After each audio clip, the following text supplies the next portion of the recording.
Ok, bonjour à tous, bienvenue sur l'Artitech. Aujourd'hui on se retrouve pour le making of de Olivier Marlins. Alors vous l'avez vu, récemment j'ai sorti un nouveau court métrage, mon premier depuis 2 ans et demi. J'en avais pas sorti depuis 2 ans et demi. Quoi qu'il en soit, aujourd'hui la vidéo n'est pas scriptée, je vous préviens, je vais vous raconter comment on a créé le film de A à Z. On va parler pré-production, tournage, post-prod, on va parler des erreurs que j'ai faites sur le projet, également pourquoi je l'ai fait. On est parti. Alors on va commencer par une question très intéressante que j'ai reçue quelques fois. Pourquoi j'ai fait le film? Alors ça paraît être une question un peu bête et en général il peut y avoir plein de raisons à ça. Ici j'ai fait ce film parce que j'avais un besoin d'avoir quelque chose que je puisse montrer. Que je puisse déjà montrer sur YouTube mais également à des gens potentiellement. Si je dois faire une vidéo pour quelqu'un, et il va falloir que ce quelqu'un il sache ce que je fais avant. Logique, c'est le concept entre guillemets d'un portfolio ou d'un site internet qui répertorie un petit peu toutes vos réalisations. Pour en avoir dessus, il faut en faire. Moi, ça fait plusieurs années que je fais des métrages, en toute modestie bien évidemment. J'en ai fait, pour le moment, je pense que je suis à peu près à 30 courts-métrages. Mais le problème, c'est que j'en ai fait 30 et que je peux en montrer sur les 30 que 2. Les seuls principaux que je pouvais montrer avant la sortie d'Olivier Marlins, c'était les courts-métrages que je faisais il y a 2 ans. Et ça reflète plus ce que je peux faire aujourd'hui, forcément. Je me suis donc mis en tête de créer un court-métrage que je pourrais publier sur YouTube. Alors au départ, le concept, c'était que je fasse un court-métrage pour la période d'Halloween. Voilà, je vous le dis, le but c'était que ça sorte vers le 31 octobre. Bon, le pari est raté, on est d'accord, mais le but c'était que ça sorte le 31 octobre. J'avais commencé un séquencier, finalement je me suis arrêté parce que faute de temps, j'aurais pas pu le sortir avant le 31 octobre. Et donc j'ai switché vers un film plutôt d'action, vous l'avez vu. Le film est pas bien écrit, ça déjà on est d'accord. Et d'ailleurs c'est ma première erreur. Vous allez voir, il y a plusieurs erreurs au cours de la vidéo. Déjà il y a un petit peu une partie qui est écrite avec de l'IA, avec ChatGPT. Ça, je suis pas forcément contre. Je pense qu'on peut très bien se servir. Si c'est fait intelligemment, on peut se servir de l'IA. Chaque idée de scène, c'est moi qui l'ai eu. J'ai écrit chaque scène. Seulement, des fois, l'IA va vous permettre de rajouter des idées. Pas vraiment de trouver, mais vous demandez à ChatGPT de compléter une scène, il va vous le faire et vous allez peut-être vous dire, mais ah putain, j'avais pas pensé à ça. Ça peut potentiellement vous aider. Il y a du ChatGPT dans le film. J'ai écrit le scénario en speed, mais vraiment. J'ai passé 2 semaines en mode calme, j'ai le temps, et puis 2 jours avant d'attaquer le tournage, j'ai regardé le scénario. Puis j'ai dit, en fait, ça va pas du tout. Il y a la moitié qui est pas cohérente, et il a fallu écrire hyper speed. Résultat, scénario qui est très très faible, entre guillemets, en termes de. C'est pas le but de ce genre de film, entre guillemets, d'avoir de l'émotion, on est d'accord, mais il aurait pu avoir une intrigue derrière, ou une intrigue un petit peu plus développée, on va dire. Donc voilà, première erreur, avoir écrit le script trop vite. J'écris toujours les scripts avec en tête le budget que je vais avoir, bien évidemment. Par exemple, la mallette que vous voyez dans le film, c'est une mallette qui appartient à ma grand-mère. Résultat, pas besoin de la payer, je lui emprunte sa mallette. On tourne le film, je lui rends, voilà, très très simple. Mais d'un point de vue accessoirisation et décor, je réfléchis toujours à ce qu'on va pouvoir mettre en œuvre sans dépenser trop. Donc là typiquement quand j'ai écrit le script, je sais que j'habite à 20 minutes de Bayonne, donc on va pouvoir tourner à Bayonne, j'habite à une demi-heure de Biarritz, on va pouvoir tourner à Biarritz. Pour ce film, j'étais pas contre me déplacer, par exemple j'habite à 2 heures de Bordeaux, on va à Bordeaux pour faire le film aussi. Et d'ailleurs à Bordeaux, je vous expliquerai comment on a fait pour tourner dans un appartement. Voilà comment en tout cas je fais. J'écris en fonction de ce que je sais que je vais pouvoir faire. Enfin bref, le script est fini, je sais où je vais pouvoir tourner. Reste maintenant l'étape un petit peu des accessoires. Pour le film, je vous ai parlé de la mallette tout à l'heure, donc il y a ce premier accessoire. Après, dans les accessoires, on peut compter les lunettes de Olivier Marlins. Celles-là, je les avais déjà depuis un petit bout de temps. Après, on peut compter la création des écrans pour le tracker. Voilà, donc ça c'est moi qui l'ai fait, c'est pas dégueulasse, ça aurait pu être mieux. Autre accessoire, donc on a la vipère dans le film, voilà, qui va venir donc voler la valise. J'espère que si vous êtes là, vous avez vu le film, que allez le voir si c'est pas le cas, mais donc elle vole la valise. Ça c'était pas mon de base, moi j'avais pas forcément prévu que la vipère ait des accessoires. Je trouvais pas ça spécialement utile. Finalement, il se trouve que ma mère qui joue la vipère s'est dit que c'était bien qu'elle ait des accessoires. Du coup, la vipère finalement a une bague serpent qu'on voit dans le film à un moment à Bayonne, qu'on va voir un petit peu après. Une bague serpent et un petit tatouage également de serpent qui est assez subtil, qu'on voit également à un moment. C'est un petit détail. Après, accessoires / costumes, on peut compter les costumes. Olivier Marlins en costard, bien évidemment, on est d'accord. Lisa Johnson, la directrice des renseignements français, elle a mis une tenue, voilà, je lui avais dit c'est ma grand-mère pour l'anecdote, je lui avais dit de s'habiller classe en bleu, parce que j'avais déjà fait un film avec elle. Et je lui avais dit de se rhabiller un petit peu pareil, très réussi aussi bien évidemment. Pour la vipère, je voulais tout en noir avec un chapeau. Le chapeau, il était à moi, etc. Toujours on s'arrange bien évidemment, on va pas venir acheter des tonnes de vêtements pour s'en servir qu'une fois. Donc quand on écrit le scénario, on a toujours en tête ce qu'on va pouvoir faire. En écrivant le scénario, je savais déjà que bah oui, on a un grand manteau noir, bah on va s'en servir. Alors je fais une petite parenthèse, pour ce film j'ai pas fait de découpage. Alors il y a plusieurs raisons à ça. Premièrement, j'en fais très rarement. À l'heure actuelle, j'ai jamais fait de découpage pour une prod complète. J'ai déjà fait plusieurs découpages pour des scènes d'un film en août, où j'avais fait un découpage bien précis, etc. Mais pas pour tout le film. Et là, pour ce film-là, j'ai même pas fait de découpage, même pas pour une scène. La raison est hyper simple, en fait, ça me gavait totalement d'en faire un. Voilà, j'ai pas du tout envie d'en faire un. Parce qu'en plus, moi, pour faire le découpage, je préfère connaître parfaitement le décor on va filmer. Là, il se trouvait qu'on allait aller dans la rue. On a dû filmer en speed, hein, ça c'est clair. Vous allez le voir après, mais le tournage a été globalement assez speed. Et donc, j'avais pas envie de faire un découpage sur des lieux aussi grands que les rues de Bayonne ou les rues de Biarritz. Ça aurait été vraiment pas pratique du tout. Là où je suis d'accord, c'est que peut-être qu'un découpage aurait été utile pour les scènes à Bordeaux. Ça, on aurait pu le faire. Mais c'est toujours le truc, et c'est un des principaux problèmes que j'ai. C'est que en général, quand je réalise tout seul le film, donc là j'étais le seul à la technique, j'étais le seul réalisateur, et on va parler des problèmes après, j'ai le découpage dans ma tête en fait, donc c'est pas très pratique en général pour les gens qui essayent de m'aider. Là c'est normal, là il y avait personne qui pouvait m'aider, donc ça allait, mais quand il y a des gens qui sont là pour aider et qu'on n'a pas de découpage et que moi j'ai tous les plans dans la tête et qu'il faut que ça enchaîne, bah c'est clairement pas pratique. Donc là pour ce film là c'était pas grave, j'avais la majorité des plans dans la tête, parce que notamment j'avais écrit avec la musique déjà. Ah, et d'ailleurs ça, très intéressant, ça je vous l'ai pas dit. Au début de la vidéo je vous ai dit que j'avais switch sur un film d'action. J'ai switch pour une seule raison, c'est que j'ai été sur Artlist, parce que je vais là-bas pour chercher les musiques, et j'ai découvert une musique d'un compositeur, et la musique je crois que c'est, attendez je vais vous dire ce que c'est, Inevitable Encounter, voilà, Inevitable Encounter. J'ai écouté cette musique et là j'ai vu, mais c'est même pas une blague, on dirait que c'est une vanne. Mais j'ai vraiment vu mon découpage dans la tête, quoi. J'ai vu les plans apparents que je voulais faire. Et résultat, dans le film, c'est presque pareil. C'est la musique quand Olivier Marlins arrive à Biarritz devant le casino. Et j'ai vu ces plans dès le début. Je me suis dit, je veux un film où il y a un agent secret qui arrive devant le casino de Biarritz sur ce moment-là de la musique. Résultat, Olivier Marlins arrive devant le casino de Biarritz à ce moment-là de la musique. Après avoir fini tout ça, donc on a notre script, on a nos accessoires, on n'a pas de découpage, je vous ai expliqué pourquoi. On va attaquer le tournage. Donc là j'ai un petit peu plus d'images pour vous l'illustrer. Alors on a attaqué le tournage pendant les vacances d'octobre. On a attaqué à Bayonne le matin vers 9h, je crois qu'on a démarré. On s'était organisé de la manière suivante, on a fait une journée de tournage en entier à Bayonne et à Biarritz. On a fait Bayonne à partir de 9h le matin jusqu'à midi et demi, 13h.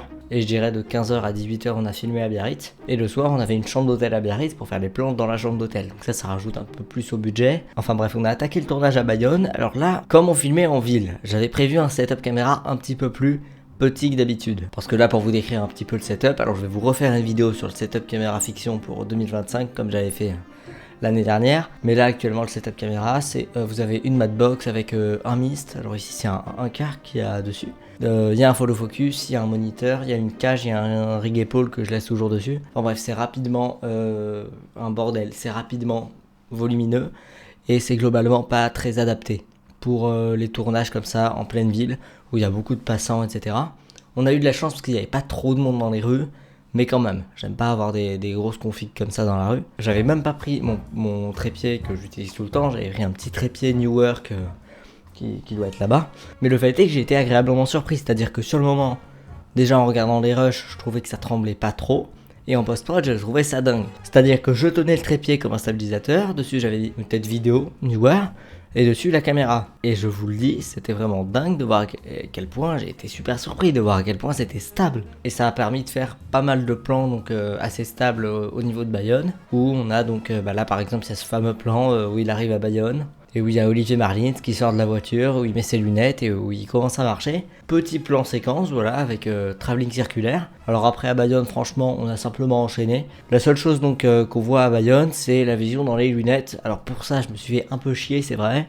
J'ai fait à la main. Voilà, donc quand vous voyez les petits détails sur les lunettes, vous pouvez vous amuser à regarder. J'ai fait à la main sur Canva d'ailleurs. Voilà, j'ai été sur Canva, j'ai mis un fond en vert et j'ai fait point par point les petits détails du champ de vision. Après j'ai déformé l'image que comme les caméras de surveillance, d'ailleurs ça c'est le plus gros problème dans le film, c'est qu'il y a des caméras de surveillance qui bougent, ce qui est pas logique, parce qu'une caméra de surveillance normalement c'est attaché. En parlant de caméras de surveillance, je vous énumère là, d'accord. Il y a un plan au début de Bayonne, où il y a une caméra qui suit une silhouette, donc on sait pas qui c'est dans le film. C'est la vipère, hein, d'accord, qui est passée devant la caméra, et coup de chance énorme, je pensais qu'on allait devoir la refaire 10 fois. Elle passe devant la caméra, et juste là, la caméra tourne. Et alors ça, le coup de chance énorme, mais en une prise, c'était bouclé. Je l'ai même pas refaite, parce que sinon on aurait galéré, qu'on aurait passé 1 heure. Mais une prise, ça suffit, et elle est dans le film. Sinon, la majorité du temps, on fait 2 prises, bien évidemment. Toujours doubler les prises, on sait jamais, il y a peut-être un problème, il y a peut-être eu un bug, hein, on n'en sait rien. Pendant l'enregistrement, un truc qu'on n'aurait pas vu. Sinon, ce que je disais, c'est que donc on a la vision dans les lunettes avec quelques petits effets sonores. Bon, ça, je sais pas trop quoi en penser. Sinon, d'un point de vue composition d'image, je suis pas mécontent. C'est un petit peu mieux que ce que je pouvais faire avant.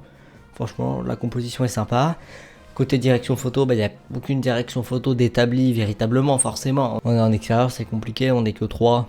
Et 2 acteurs, moi, qui cadrent. Et il n'y a rien d'autre.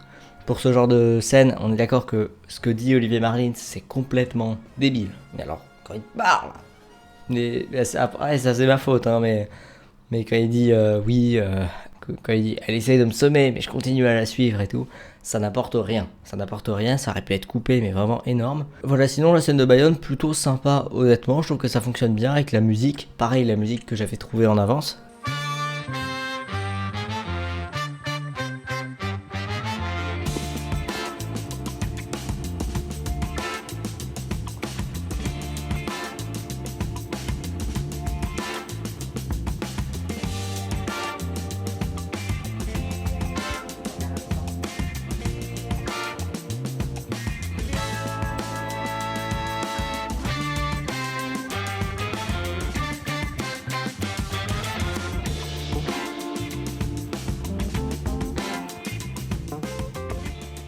Pendant la partie création des accessoires, on avait imprimé un petit logo La Vipère qu'on avait déchiré, etc.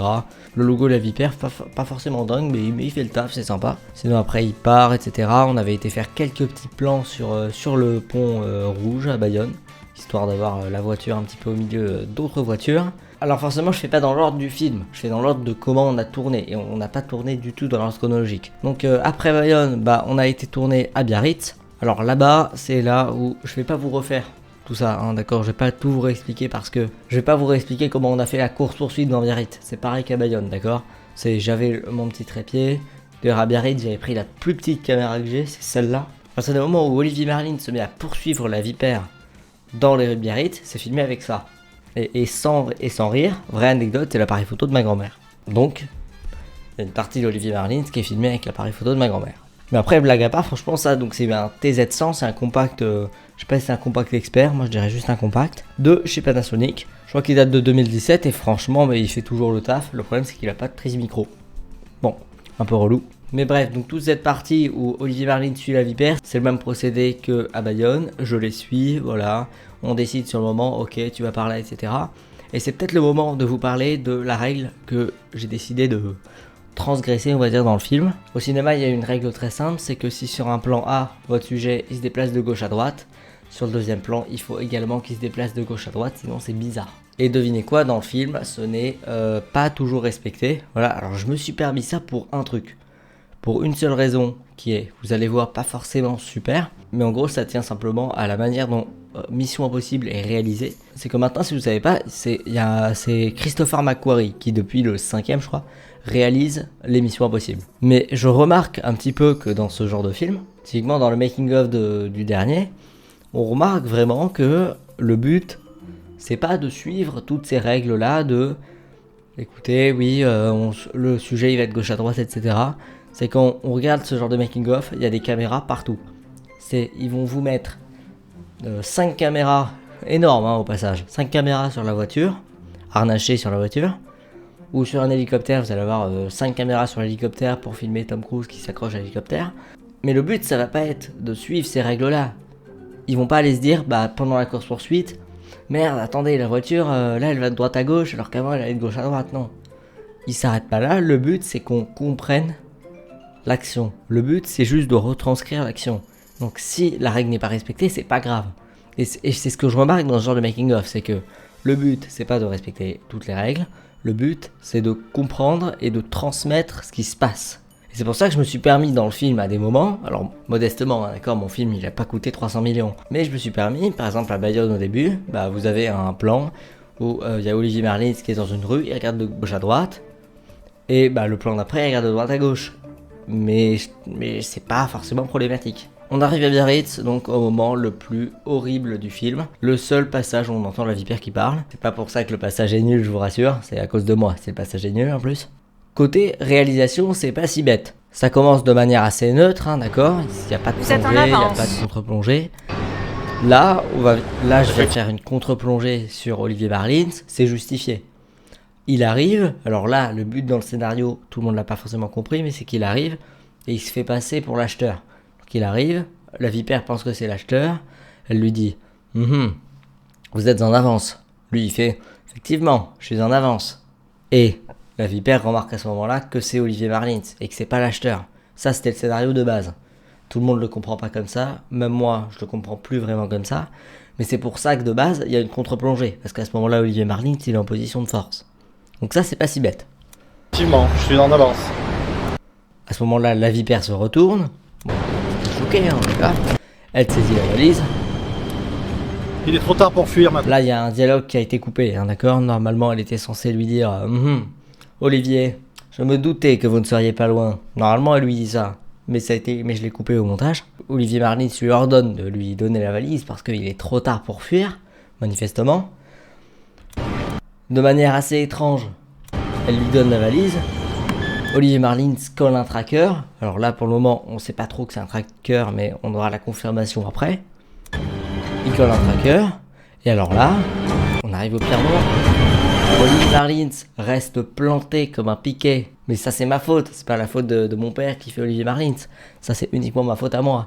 Le problème, et là, je vais vous le dire. Comme je fais à la fois de la réalisation, je m'occupe à la fois du son, de la réal, de l'image, entre guillemets de la machinerie, enfin bref, je m'occupe de tout à la fois. Le problème c'est que sur cette scène, j'ai fait aucune direction d'acteur. J'étais trop occupé en technique. C'est pour ça que de plus en plus, je tends à être accompagné sur un tournage pour pouvoir me concentrer sur tout, mais pas en profondeur, je veux dire. C'est-à-dire que et pouvoir diriger, parce que là par exemple quand on regarde cette scène c'est affreux, d'accord, vous regardez, il n'y a aucune direction d'acteur, c'est très mal fait et je vous assure, je suis là, je vais défendre mes parents jouent beaucoup mieux que ça, seulement j'ai très très mal dirigé sur cette scène. Il est trop tard pour fuir maintenant, la valise que franchement quand vous regardez la scène ça va pas du tout. La seringue, il reste planté. Et d'ailleurs, je comprends que ce soit pas compréhensible pourquoi la vipère lui tend la valise. Vas-y, remets-toi. C'est quelle scène là? Là-bas, tu te remets. Okay. C'est quelle scène là? Là où l'acheteur voit en fait la transaction échouer entre la vipère et Olivier Marlins. Ah, ok. Ok. Nice. La crampe du bras gauche. Quoi. Vous êtes satisfait de la scène? On va regarder. Là c'est bien. On va faire un plan plus rapproché. Bonne nouvelle, le tracker s'est activé. La vitesse est toujours à Biarritz.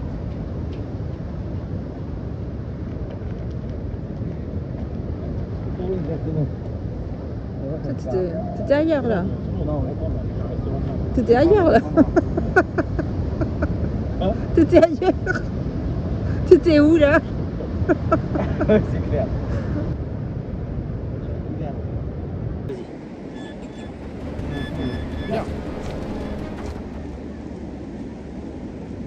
Ok.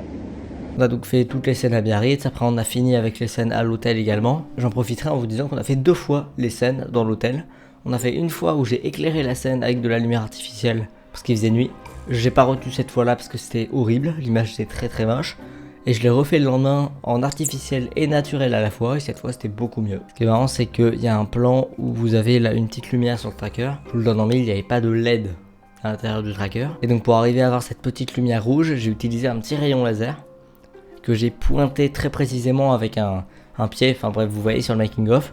Je l'ai pointé très précisément au bon endroit sur sur le bout de plastique, qui n'est pas un tracker, hein, c'était un simple bout de plastique de récup, et j'ai passé ma main devant le laser pour faire comme si ça clignotait en fait. Et finalement ça passe vite, il y a le bruitage, ça marche très bien. Alors après avoir fini cette première journée de tournage, donc à Bayonne-Biarritz, j'ai fait un pré-montage de tout ça, voilà, pour avoir une petite idée de ce que ça pouvait donner. Et quelques semaines après, on s'est donc rendu à Bordeaux pour tourner les scènes de Bordeaux. À Bordeaux, j'avais repris mon petit setup comme pour Bayonne, parce que c'est encore plus fréquenté, vous vous en doutez. Alors c'était pas facile, mais c'était pas non plus très compliqué, hein, d'accord, on a enchaîné les plans comme on voulait le faire. C'était assez marrant d'ailleurs de filmer comme ça dans la rue de Bordeaux avec tous les passants. Si vous vous demandez, bien sûr que oui, il y a des gens qui regardent. À Biarritz, il y a des gens qui nous ont demandé ce qu'on faisait. Et alors là, on arrive à une petite arnaque, voilà, dans le film, c'est que vous avez ce fameux plan où la vipère rentre dans un hôtel, et quelques secondes après, un autre plan avec la porte qui s'ouvre, et elle arrive dans l'appartement. Alors, si vous êtes un peu familier avec ce genre de technique, vous vous êtes rendu compte que l'appartement ne se situe absolument pas dans cet hôtel. Cet hôtel, on avait même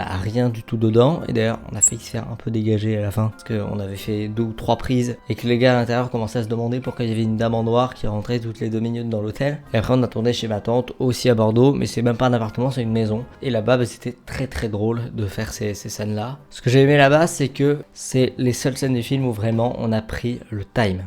Mais on a pris le temps vraiment de bien faire. J'ai réussi à faire une lumière dont j'étais un minimum fier. Et notamment ce plan où il y a la vipère qui rentre dans la maison avec la valise au fond là. Elle s'appuie contre l'escalier, petit limite travelling latéral vers la droite, mais vraiment très très léger. Et je trouve ce plan hyper beau. Et pour faire la lumière là-dessus, j'avais mis une 60 watts dehors. Je pense que je l'avais dimé à... Je pense qu'elle devait être à 70%, même pas très très fort. Hein. Et j'avais aussi la FS60 de Channel Light qui venait déboucher un petit peu... quand je voulais une lumière un petit peu plus chaude, qui est pas justifiée du tout, mais qui est là, voilà, qui fait joli. Voilà, c'était pas forcément le but de justifier. Bon, sinon, je trouve que la scène fonctionne bien. J'aime bien ce plan avec le mur qui sépare le couloir et la vipère. Voilà, je trouve ça assez marrant. Alors après, ouais, c'est avec le fond est limite cramé avec le. J'avais fait taper justement la FS60 sur la porte, mais là, c'est vraiment pas contrôlé du tout. Même s'il y a un petit...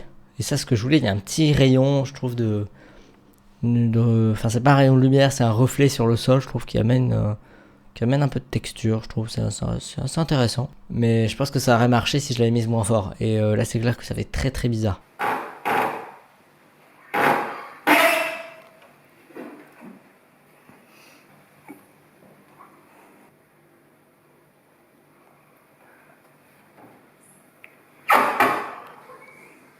Bon, allez, on va un peu de sérieux, sinon on n'est pas couché. Ah non, ça on n'est pas couché. Ah, d'accord. Et action!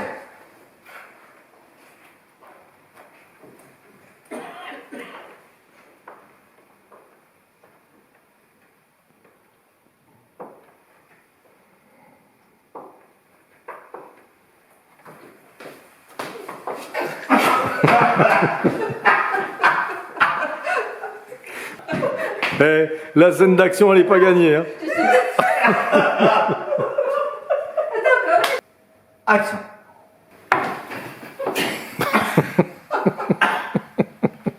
Ok. Prête? Et action!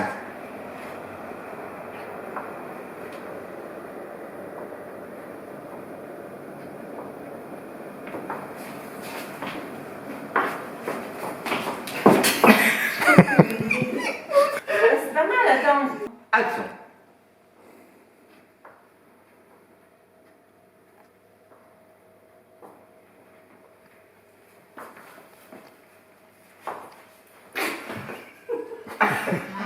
Enfin bref, sur cette scène on s'est bien amusé. Alors après avoir fait les scènes à Bordeaux, j'ai fait pareil à chaque fois mon pré-montage pour voir un petit peu ce que ça rend, etc.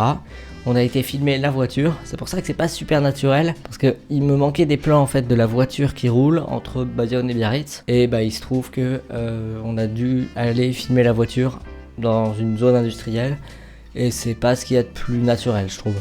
Mais le plan dans la voiture avec le soleil en lui-même, voilà, le soleil en contre, etc. Ça c'est pas forcément dégueulasse, c'est même plutôt sympa. Et après avoir fait ces scènes de la voiture, on a pu attaquer les dernières scènes. Alors, il y a certaines personnes, c'est un peu la même astuce qu'à Bordeaux. C'est vous mettez un stock shot, vous mettez un plan de drone ou un plan d'une ville, celle que vous voulez. Et après vous filmez à l'intérieur d'un bâtiment. Et grâce à ça, bah, vous localisez ce que vous voulez à n'importe quel endroit. Typiquement, j'ai tourné Donc moi j'habite, comme vous le savez, à 30 minutes de Biarritz. J'ai tourné dans la ville où j'habite, dans l'appartement de mes grands-parents.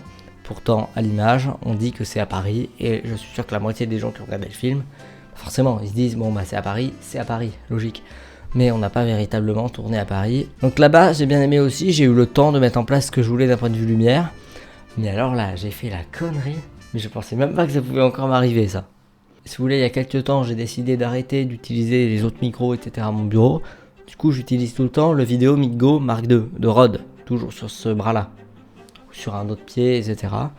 Ou sur ma caméra quand je suis en extérieur. Et devinez quoi, ce jour-là, j'avais oublié de prendre le micro avec moi. Ce qui fait qu'on a été obligé d'enregistrer le son des scènes dans l'appartement avec un téléphone. Et c'était le meilleur son qui existe. C'est pas vrai, bien évidemment, c'est faux. Il y a même une prise où j'ai été obligé, carrément pour vous dire, de prendre le son enregistré par la caméra. Donc là, je vous laisse même pas imaginer le désastre. Vous allez écouter le film, vous allez direct comprendre ce que c'est parce que c'est horrible. Carrément, j'ai réussi à oublier le micro sur la prod, quoi. J'en reviens pas, quoi. Au moins, ça ne m'arrivera plus. Voilà. J'aurais carrément préféré oublier la caméra plutôt que d'oublier ce micro-là. Bon. Sinon, on a attaqué, voilà, je suis assez fier. J'avais amené mon petit... ça, je vous en ai pas trop parlé. J'ai fabriqué il y a... ça va faire 1 an. C'est un petit dolly. Enfin, c'est pas un dolly, c'est un slider. Fait maison, voilà, avec des petites tiges de métal. Et des roulettes comme ça. Et puis ça fonctionne très bien, voilà. Un petit rail de... Ça fait 1 mètre. Et c'est assez utile. N'empêche que donc là, on a commencé avec ce petit travelling dont je suis plutôt fier. Voilà, donc si je devais analyser le plan... Ah, donc attendez, je vais aller sur le film pour regarder un peu le plan. Voilà, donc quand on démarre le travelling là, donc c'est travelling de gauche avec un pan vers la gauche, un tilt vers le haut en même temps. Alors ça démarre, il n'y a pas le focus logique parce que j'ai pas de pointeur. J'arrive pas à faire le focus en même temps. Et puis à ce moment-là, j'avais pas encore de follow focus en plus, donc je vous dis pas la galère derrière la Madbox pour faire bien le focus et tout pendant un mouvement. Ce qui fait qu'en fait j'avais fait mon focus sur Lisa Johnson et que après j'étais revenu sur le PC, c'est pour ça que ça commence et que c'est flou, mais c'est pas plus mal. On reconnaît bien évidemment quand même au début du plan la caméra de surveillance dans la maison, voilà, qu'on a vu quelques secondes plus tôt. On a les mains de Olivier Marlins croisées donc comme ça dans le reflet de l'écran, donc ça nous fait supposer qu'il y a quelqu'un qui l'écoute. Là, c'est produit déjà, et on 23h17. découvre, voilà, de bas en haut, entre guillemets, La valise a été Lisa Johnson, donnée par un en professionnel. contre-plongée bien évidemment, pour renforcer son charisme. Après ça, travelling avant vers Olivier Marlins, qui permet d'accentuer un petit peu tout ça. Alors après, là il y a le plan large dont je suis pas très fier, qui est pas très beau. Alors niveau lumière sur ces plans là, comment j'ai fait? J'avais une source à l'extérieur, une 60 watts, qui était à 100%. Avec un diffuseur devant, voilà. Avec un diffuseur devant, selon les plans, j'ai mis ou enlevé le diffuseur. Sur ce plan-là, il y est pas. Sur les autres plans, il y est, voilà, en général. J'avais un réflecteur pour refléter à chaque fois la lumière de l'autre côté sur le sujet. Voilà, donc à chaque fois, j'avais la source qui venait de l'extérieur, on la reflète sur le sujet. Et j'avais toujours un petit panneau LED sur un petit pied aussi pour faire mon contre-cheveux. Ça, c'est toujours joli. Alors, il y a Lisa Johnson qui part. En général, voilà, elle a le petit contre-cheveux qui est pas si moche que ça. Avec derrière, on a donc tourné les scènes, voilà, toujours sur slider. On a vraiment enchaîné. Hein. Les scènes où Lisa Johnson parle à Olivier à distance, je pense qu'on les a pliées en 10 minutes, vraiment. Et vous voyez sur ça, donc on avait une softbox. J'avais un pied pour le micro. Enfin, pour le téléphone, parce que voilà, j'avais pas le micro. Super. Et le petit contre-cheveux, là, avec le panneau LED derrière, qui fonctionne très bien.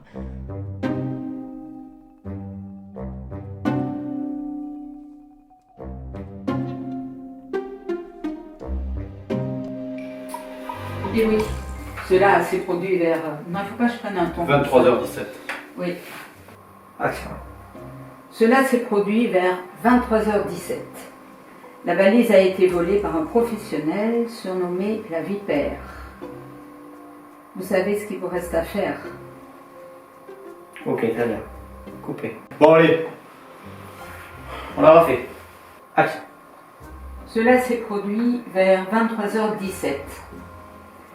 La valise a été volée par un professionnel surnommé la Vipère. Vous savez donc ce qu'il vous reste à faire. Très bien. Celle-là, elle était bien. Action. On va la voir, Olivier. Prépare-toi pour le casino. Ok.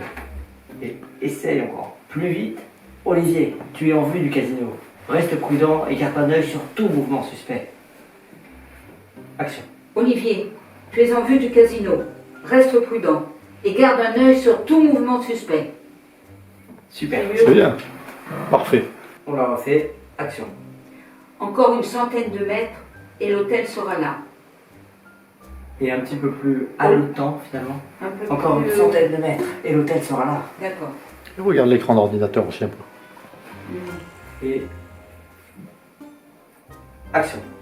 Encore une centaine de mètres et l'hôtel sera là. Parfait. Et on a fini le tournage comme ça. Alors maintenant je vous parle rapidement de la post-production. Post-production assez rapide en soi. J'ai fait de la correction sur chaque plan, bien évidemment, vous vous en doutez, d'un point de vue de l'étalonnage. Sur chaque plan est corrigé, on va dire. D'un point de vue du son, j'ai bien galéré et on a redoublé certains passages dans la rue où on n'entendait pas bien parce qu'il y avait du vent et tout. Donc on a redoublé certains passages, ça s'entend un petit peu parce qu'il n'y a pas de son. Vous savez, des fois on rajoute des sons neutres derrière pour pas qu'on entende quand il y a du doublage. Là j'ai pas mis de son neutre ou de son d'ambiance derrière, donc ça se ressent aussi un petit peu. Sinon en post-prod, bah voilà, alors les bandes noires c'est des vrais. Quand je vous dis ça, c'est-à-dire que alors c'est un peu bizarre, hein, d'accord. J'ai tourné en 4K, j'ai presque tout rec en 4K, sauf qu'il me fallait vraiment des angles larges, parce que le G90 il crop en 4K. Du coup, à partir de ça, j'ai monté le projet en 21/9. Du coup, je crop dans la 4K pour faire un 21/9, parce que sinon, on aurait des bandes noires à droite et à gauche. Donc, je crop dedans. Donc, ça me fait un truc entre la 4K et la Full HD. Et après, au lieu d'exporter en 21/9, j'exporte en 16/9. Et du coup, j'exporte en Full HD. Du coup, quand vous regardez le film sur YouTube, c'est de la 1080. D'accord, c'est de la Full HD. Mais par contre, les bandes noires que vous avez, c'est des vraies bandes noires. C'est-à-dire que c'est pas un PNG que j'ai mis par-dessus le film. D'accord, c'est des vraies bandes noires. D'un point de vue des musiques, sinon, bah, presque toutes les musiques, je les avais en avance, vous vous en doutez. D'un point de vue distribution, maintenant, je vous le dis, ce film, c'est pas le film dont je suis le plus fier. Il est dans le top 3 de ceux que j'aime le mieux. Plutôt d'un point de vue technique, d'un point de vue artistique, clairement d'un point de vue émotion, forcément il n'y a rien, c'était pas le but de base, on est d'accord. D'un point de vue technique, c'est un des plus réussis, c'est clair, mais il y a des gros problèmes, typiquement le fait d'oublier un micro sur un tournage, on rigole, mais plus jamais ça m'arrive. Du coup ce film, c'est pas celui dont je suis le plus fier, c'est clair, mais l'objectif est réussi, c'est-à-dire que ça fait quelque chose que je peux montrer à différentes personnes. Bon, sur ce, vraiment j'ai parlé hyper longtemps, je pense que la vidéo fait genre une demi-heure, j'espère que ça vous a intéressé. Je vous invite vraiment à mettre des commentaires sous la vidéo pour me donner votre avis. Sur ce, salut tout le monde, à plus.